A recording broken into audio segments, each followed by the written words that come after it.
Hello everyone, welcome to another video on this channel. Today I'll be looking at a game that occurred in the Everything Masters tournament on Chess24. It was a beautiful game played between Levon Aronian and Anish Giri, two of the top super GMs in the world. It was a interesting game and let's check it out. Levon Aronian opened with e4, then Anish Giri played c5, knight f3, d6, d4, c takes d4, knight takes d4, knight f6, knight c3, now a6. So we have the Knight of Sicilian, and anyone who's been following Anish Giri knows how much he loves it. Now, instead of going for the normal bishop e3 or bishop g4, Levon Aronian played bishop c4, the Fischer-Sozin attack, and this line, which was one of Bobby Fischer's favorite lines against the Knight of Sicilian, has picked up popularity of late. Usually it's considered a bit equal, but Levon Aronian had some interesting ideas in this game. And Anish Giri played e6. Now this just blunts the pawn. These two pawns just blunt the bishop. For example, if he had played e5, this square would have been a bit more weak, and it would have been easier for white to potentially attack it in the future. That's why e6 is considered the main line here. Bishop e3, and now this is the this game is already exploring some uncharted territory. This line has been played before a lot of times, but when you the most common move here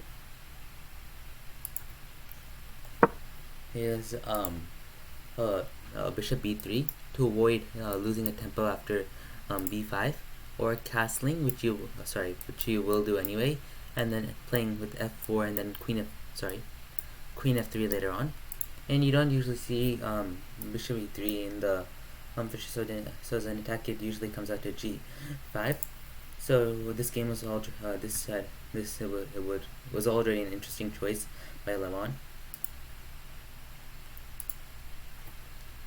Now so after bishop e3, b5, attacking the bishop e3.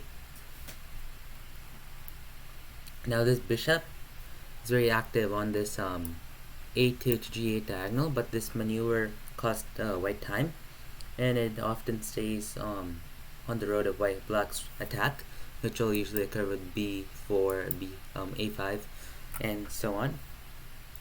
This is why the English attack blossomed at the end of the century, and you just want to save all the time maneuvering this bishop, and just in the end capturing a knight, which usually comes to c4 with it. For example, in a game played between Malvasian and Kasparov, it went this is not in the game, this was played a bit previously. Bishop e3, e6, f3, b5, f3, b5, knight bd7, white castles, bishop b7, now g4, now knight b6, now queen f2, now knight d7, and you get the general idea. This knight is eventually going to come to d4 one way or the other, and this knight will probably come to e5 to support it, and then white is just ready to remove the knight from the outpost. But this line was played in the game instead, and you get the bishop to a slightly more active place, but you lose a bit of time. Now bishop e7 was played next, a3, black castles, now queen e2, and now this is pretty much where it just completely went out of book. There are only a few amateur games in the database, and in interest to Levon Aronian, we'll call this the Ponchik variation in honor of his dog, who stayed by his side through the entire game. And now this is a important difference between the in comparison to the usual English attacks. This queen stays away from this knight, which is usually gonna end up on c4. It'll usually have to move away anyway, and it protects this g4 square, so it can but white can immediately start with g4, and it also does not obstruct the d file. So when white castles queenside, you get a direct line on the king. Bishop b7, f3, knight c6, white castles, now knight a5, and now h4. And now this was a complete novelty, had never been played before, not even in amateur games. And the idea is that this allows your attack to be more strong. In an earlier game between Brongers and Flipenko in 2019, the game on g4, rook c8, g5, knight bd7, rook g1, g6, bishop takes e6, rook takes c3, b takes c3, f takes e6, knight takes e6, queen c8, bishop d4, and rook f7, f4, queen c4, and now these queens are coming off the board, and now white doesn't really have anything, and black's pieces are excellently developed and are going to come to attack the weak white king here, while this king is pretty much safe. So the h4 idea was extremely good. Rook c8, and now king b1, and now this allows the positional exchange sacrifice on c3, which we see often in these English attack setups. But unlike in other games, Aronian has his bishop on b3 here, which solidifies his chances on his solidifies and improves his defensive chances on the queen side. Rook takes c3 was played anyway. B takes c3, queen c7, g4, and Levon Aronian was just completely blitzing out these moves like anything. Well, and Anish Giri was clearly taken out of book. Well, and he was taking plenty of time in the clock. Knight d7, and this is a familiar maneuver you see from Kasparov, trying to get the knight to b6 and then eventually c5. Now g5 was played, followed up by knight e5, and this is just a mistake. And now Kasparov usually uses the a4 square for the attack, and it seems a more powerful plan here too, because this attack is more quicker.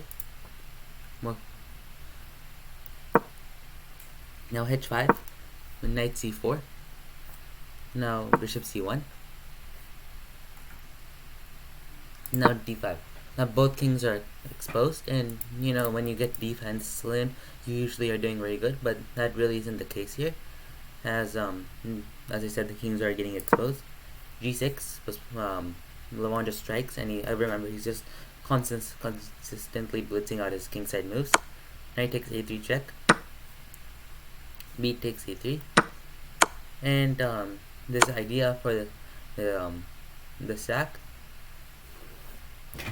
is not really a sacrifice, but the idea behind sacking this pawn is that it was weak anyway, and you would much rather focus on this kind of play you get on the king side. Bishop takes a3, and obviously capture, but but that it slows down the attacking momentum.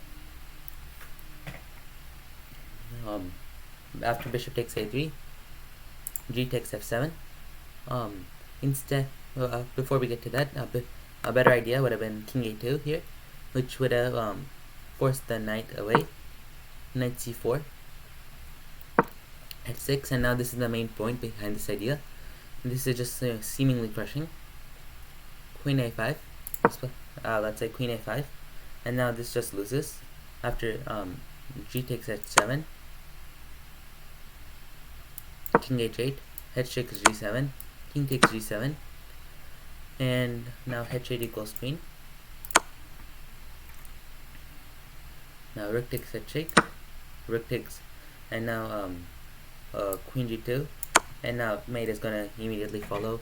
For example, bishop g5, and now queen takes g5. Now king f8, and now checkmate. So this would have just crushed Giri, but he did not. Aronian did not find it in the game. So b takes a3 was played. Bishop takes a3. G takes f7. Rook takes f7. Now rook d3. And now this light square bishop should be traded now, or it will become deadly on this diagonal that's about to open up, with these two pawns looking very weak. Knight takes b3. The money gets rid of it right away. C takes b3. Now d takes d4. F takes c4. Now queen e5. And now Anishkari feels that this is the only chance, even though he does not have the time to calculate everything. Now b4, and now this locks in the bishop. You can't really go get it yet because of practical issues, as the king is very weak. But this is Aronian's best practical try. Bishop takes e4. Knight c2, and he will give up the exchange in order to get this bishop and more counterplay later on.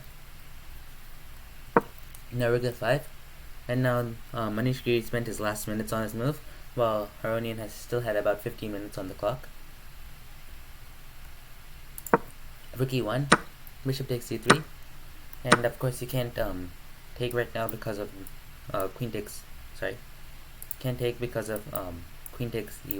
and you're just completely lost. So queen takes e5, rook takes e5, rook takes e5, and now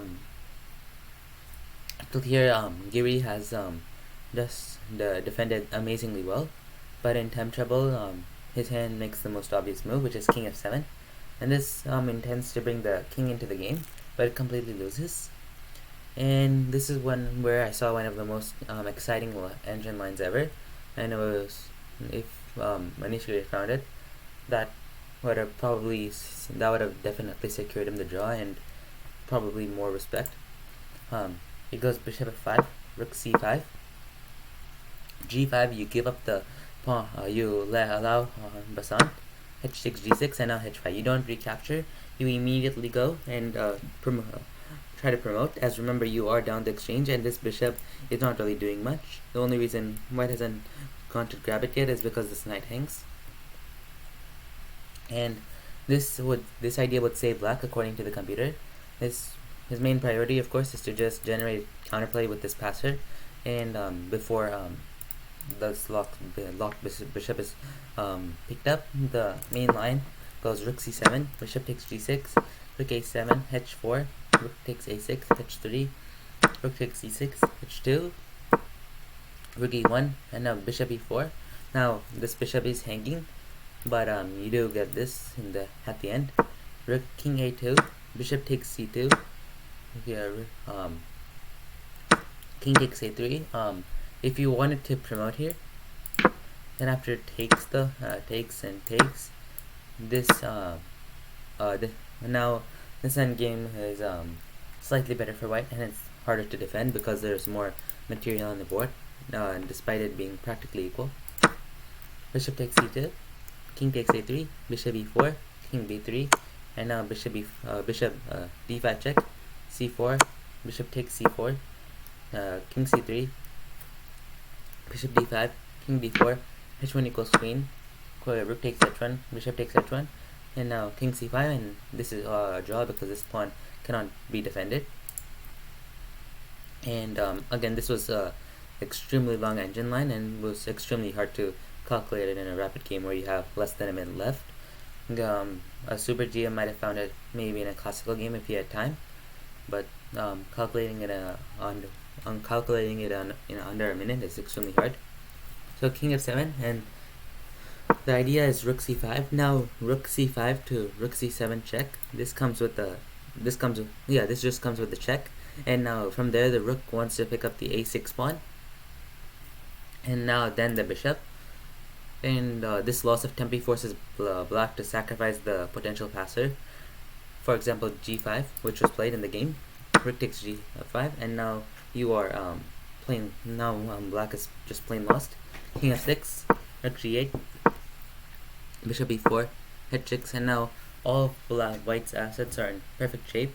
You block the king off from the accessing this pawn, which is an extremely important idea in games, especially in endgames where you have a rook versus a bishop, just to block off the enemy king from accessing your pawns, and it just becomes so much easier to play. e5, rook b8, king f5, rook b6, a5, bishop takes a5, bishop c5. Giri just plays on a bit more, and but after rook takes b5, bishop g1, king b2, bishop d3, and rook b7, Manish Giri resigned the game, and it was a beautiful game from Levon Aronian. Manish Giri didn't really go wrong anywhere except with the king f7 move, which did lose the game. But again, it was extremely hard, and I really liked this game due to the attack Levon Aronian just used. As we said, I like to call it the Ponchik attack, and hope maybe we'll see this line become more of a thing in future games compared to the regular English or attack or Fischer-Sozin attack. I hope you'll enjoy that video. Please subscribe to support my channel, and I will see you all next time. Goodbye.